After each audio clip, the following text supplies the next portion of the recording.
بھائی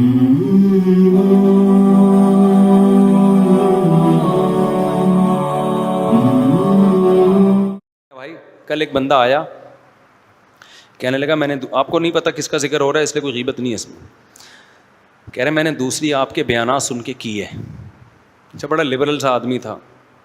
کہہ رہے لیکن میں بہت ٹینشن میں ہوں, میری پہلی بیوی بھاگ گئی. پہلی بیوی بھاگ گئی. تو آپ کے تو منہ سے ہی نہیں نکل رہا. میں نے تو پھر بھی آہستہ سے بولا. تو میں نے کہا کہاں گئی ہے؟ کہہ رہے کورٹ چلی گئی ہے, خلا لے رہی ہے.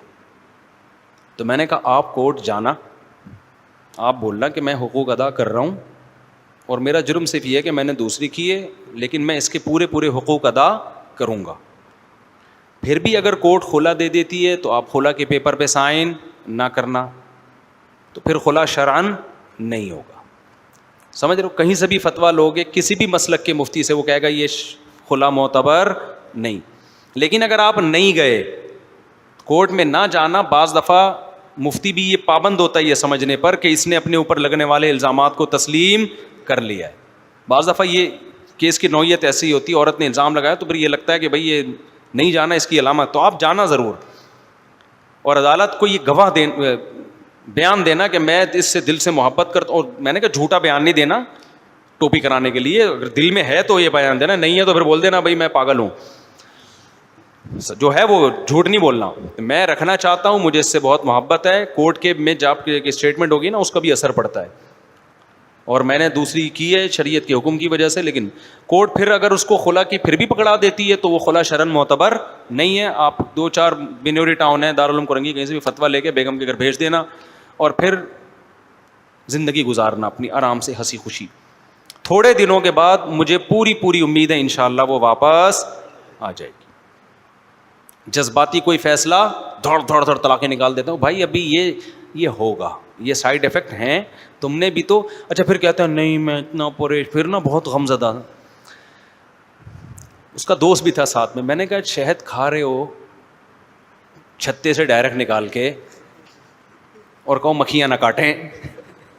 ایسے پیڑے کھا کے لوگوں کو 4 بیویاں مل رہی ہوتی ہیں, ساری دنیا پاگل ہے کیا؟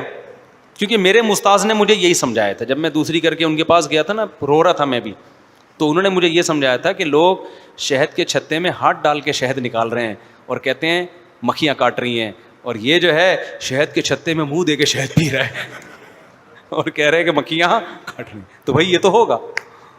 تو میں شرمندہ ہو کے آ گیا تھا. میں نے کہا یار موٹیویشن گئی تیل لینے, اب اکیلے ہو, اب صبر کرو. اور آپ کے پاس تو اللہ نے مجھے ٹوٹی پھوٹی صبر کی توفیق بھی دے دی تھی, ورنہ ایسے کچھ ہوتا ہے کہ آدمی پاگل ہو جاتا ہے. تو میں نے کہا اب کیا ہے تو ایک نعمت ملی ہے, تو اب اس میں حلال میں تو تھوڑی ٹینشن ہی ہوتی ہے نا. حرام تبھی تو لوگ حرام کی طرف جاتے ہیں کہ اس میں کوئی ٹینشن نہیں ہے. تو حلال, بھائی حلال تو محنت سے ملتا ہے. یہ ٹماٹر بیچنے والا یہ ایک بندوق خرید لے, کراچی میں تو بہترین طریقہ ہے. پلاسٹک کی بندوق سے بھی اب تو لوگ کانپنے لگے ہیں. لوگ اپنا ڈاکوؤں کو چیزیں دے کے یہ نہیں کہتے کہ ہماری چیزیں گئی, اب تو کہتے ہیں جان بچی. اب کوئی ڈاکو کو 8 لاکھ کا موبائل دے کے آ جائے نا گھر میں, تو اماں اس پہ نہیں روتی موبائل گیا, اماں کہتی بچہ زندہ سلامت واپس آ گیا میرا بچہ, وہ صدقے نکال رہی ہوتی ہے اس کی. تو یہ ٹماٹر والا بے وقوف ہے بھائی, بندوق نہیں خریدتا. رکشہ چلانے والا بے وقوف ہے, سارا دن آوازیں بھی سنتا ہے اور لوگوں کو بھی ٹینشن دیتا ہے غلط ڈرائیونگ کر کے.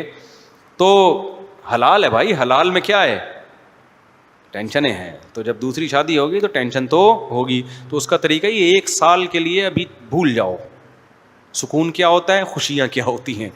1 سال کے بعد انشاءاللہ آہستہ آہستہ خوشیاں واپس آنا شروع ہوں گی, سگنل بحال ہونا.